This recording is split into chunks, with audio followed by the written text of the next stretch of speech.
Welcome to Lair the Alchemist, where we discuss all things heavy metal and hard rock.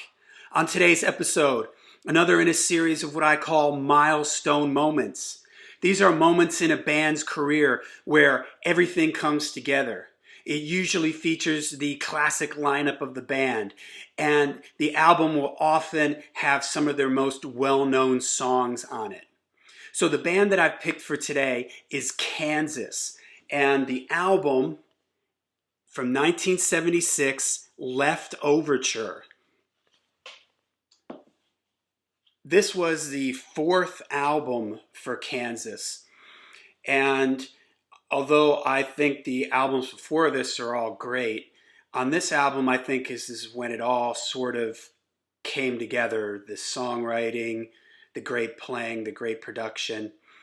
It features what the classic lineup of the band of Steve Walsh on vocals and piano and organ, Kenny Livgren on guitar, Robbie Steinhardt on violin, Rich Williams on guitar, Dave Hope on bass, and Phil Earhart on drums.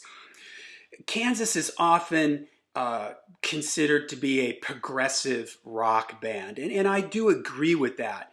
But what's interesting about Kansas for me is that they sit in a little bit of a different space in the world of progressive rock. Instead of being overly chopsy on their instruments and lots of soloing and super long songs, although don't get me wrong, everybody in Kansas are great musicians.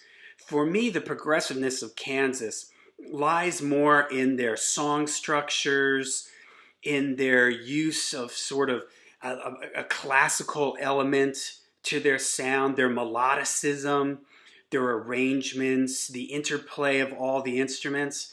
Like I mentioned, everybody in the band are fantastic players, but there isn't a whole ton of long extended solos and stuff like that. There are at moments, but for the most part, where everything shines is this band as a unit, and them all playing together and their unique individual styles and sounds all coming together to make the Kansas sound. Another thing that made them really stand out at this time was their use of violin. And it's done in a way where it's often the violin will be taking a theme, or it just adds some textural sounds to it. And it also adds to the classical influence that the band has. And for me, the classical part of their sound is what's really unique. They have this really sort of majestic and regal sound to them. You know, they're very melodic. There's a lot of different instruments and stuff going on this particular record, meaning acoustic guitars and different tones and keyboards, organ, piano. The album was produced by Jeff Glicksman, and for those in the heavy metal world, he produced a lot of albums, but he did Paul Stanley's solo album, the '78 solo album. He did Saxon's Power and the Glory. He did Black Sabbath's The Eternal Idol. And for me, this album sounds great. Everything is crystal clear. You can hear all the instruments really well. You can hear, again, Kansas is a band where there's a lot going on when you put headphones on. There's a lot of little layers of keyboard things and the way the violin weaves in and out of songs, and it's all just crystal clear on this album. So it's very, very well produced. Before this, Steve Walsh had handled most of the songwriting, but he was experiencing some writer's block, so this more of the responsibility fell onto Kerry Livgren. And he writes most of the songs on here with a couple co-writes here and there, and the last song on the album, Magnum Opus, is sort of involves everybody in the band.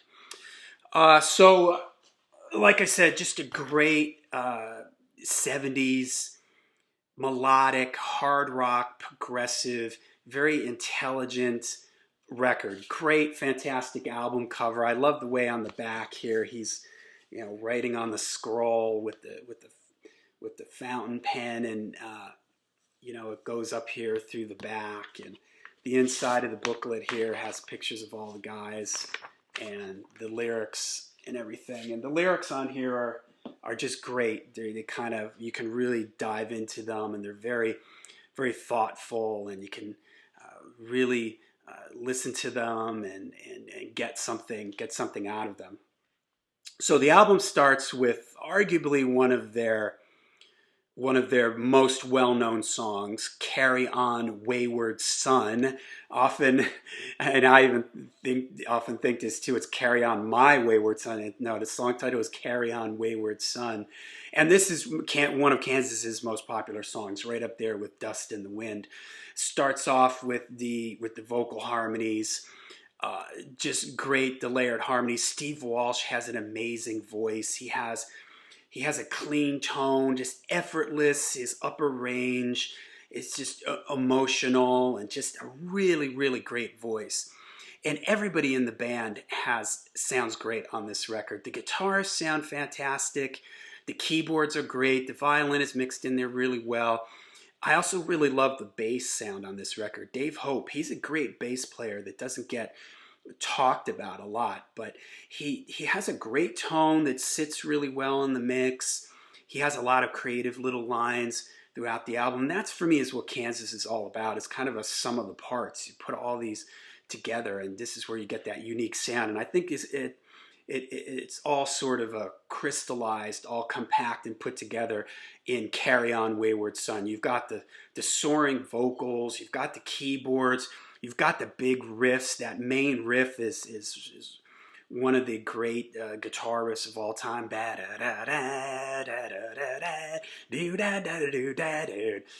The big chorus. I love at the end of the song when it comes out at the end, "Carry on, you will always remember." And his voice is just soaring up there. It is just absolutely, absolutely great. The next song is "The Wall," which is, again, has this common Kansas, this classical, the majestic vibe to it. It's got a beautiful melody and like a piano. It sounds like a clavinet or something, a harpsichord like thing in the verse. And this happens a lot in Kansas, where the verses kind of drop down and you either have like an acoustic guitar or maybe a piano or something, and then it builds up for the choruses. It's got these really cool bass runs in the bridge section of the song, when there's like these bell sounds and a really melodic guitar solo. I mentioned the guitar sounds on this record. They sound great, and the soloing on it is also fantastic. It's never really in just a shredding, over-the-top way. It's very melodic, and it is technical, but there's always a sense of melodicism to the guitar solos, which I really love. What's on My Mind is an upbeat, cool guitar riff intro, great chorus, nice, warm, thick lead sound. Again, this is just great guitar sound on this whole record. Miracles Out of Nowhere, a mid-tempo melodic rocker, great lyrics. When You Coming Home Now, Son, the world is not for you. Just great. It's got this proggy middle section with layered keyboard and organ sounds, and here's that classical influence. It almost sounds like a Baroque, a Bach era type thing, where there's all these sort of lines from the counterpoint with the violin and the keyboard and the bass, where everybody's kind of playing their own lines and they sort of interweave and intersect with each other. Just great.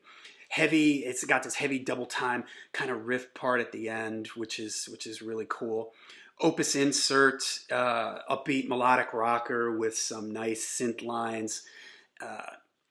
Middle section. The middle section has this really cool vibraphone solo, like in it, mallet percussion thing, and the drums are playing like this military beat underneath it, and it really, really reminds me of Frank Zappa. Zappa did this a lot, where especially during his, when Ruth Underwood, the percussionist and vibraphone player, was in Zappa's band, he did a lot of stuff where the vibraphone would be doing these really crazy syncopated melodies, and the drums underneath. This section is very Zappa like to me, where the vibraphone takes this, at least I think it's a vibraphone, takes this melody in that spot. questions of my childhood, kind of fun, cool lyrics about maturing, and it's a fast number with some nice synth melodies. And another interesting thing about Kansas in this album is the melodies kind of get spread around. Sometimes the violin has it, sometimes the guitar is carrying the melodies, or it's the keyboards and the different keyboard sounds. So there's just great melodicism all around, not only in the vocals and the vocal melody lines, but also in the keyboards and the guitars. There's just melodies all over the place on this whole record, so it's just great. Not sure how to pronounce this, Cheyenne Anthem. It's a beautiful ballad about an Indian tribe being forced out of their lands. It's got a children's choir that comes in the middle of the song, and then it picks up speed and gets really busy with these fantastic melodies in the violin and the keys, and then the song fades out and it comes back into sort of the first verse acoustic guitar and vocal thing. Again, this Kansas dynamic of things dropping down with either guitar, piano, and then building up really big. I mentioned earlier the production on this record is great, and the CD version that I also have that I listen to is great. It's full of dynamics. Things get really quiet, and then they get really loud and build up really, really nicely. Probably one of my favorite parts of this, I love all the songs on this album, is the final track, magnum opus, and the name sort of describes what this is. It is a magnum opus. I have to read to you. It's broken up into different sections that just segue into each other, so I have to read these titles to you. Father Padilla meets the perfect gnat, howling at the moon, man overboard, industry on parade, release the beavers, and gnat attack. Now, I mentioned earlier that Kansas is progressive in a different way, more in their song structures and the melodies and the classical influence. But this song is probably the most proggish, progressive sounding song on the record. This has moments in it that sound like it could have been something that Yes or King Crimson could have done. It starts off with this great open, kind of big open chord section, and there's a really cool distorted bass solo, and it's sort of pulled back with a lot of reverb on it in the background. It just sounds awesome. It's got these harmonics and these bends and everything too, and it just sort of sets the mood of the song. There's great lyrics in it. There's this line I love where he sings, "Rock and roll is only howling at the moon." Yeah, what a great line! And then it goes into the middle section, which I mentioned earlier, is the most progressive thing on this whole record from a Chopsy standpoint, where it goes off into this crazy jamming, is syncopated instruments coming out, the violin coming out, dome, da da da, all these hits and these syncopated lines and the riffs changing and everything, and there's a melodic part, the theme that comes up through the whole thing is ba da da. It's just awesome and pops in and out here and there. It's got all these just crazy shifts and turns, and then the whole song builds and it ends on this epic kind of unfinished chord. Like it hits this chord and you're expecting it to resolve, but it doesn't. It just fades out. So just a fantastic song. And I love progressive rock, but for me, I don't like it when it gets too far away from melody and when it gets too loses song structure. And magnum opus for me is a perfect example of how to write a very progressive song, but to still have it flow, glue together, make sense, still be melodic.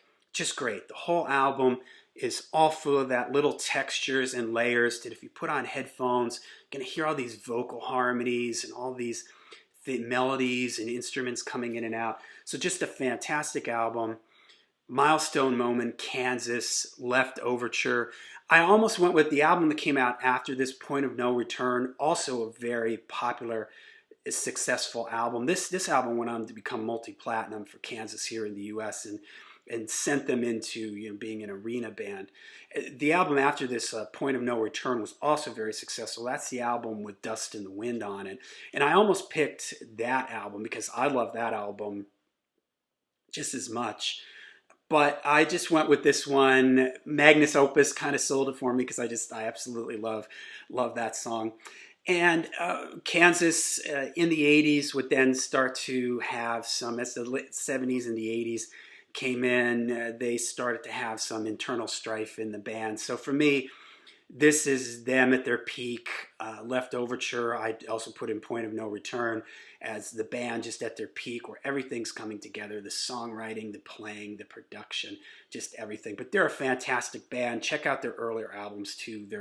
They're all great. So there you go, milestone moment, Kansas Leftoverture.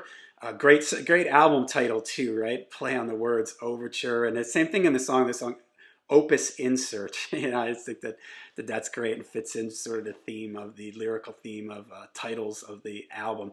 So let me know what you think in the comments of this record. Make sure you hit subscribe and like. And until we see you again, make sure you stay heavy, stay metal.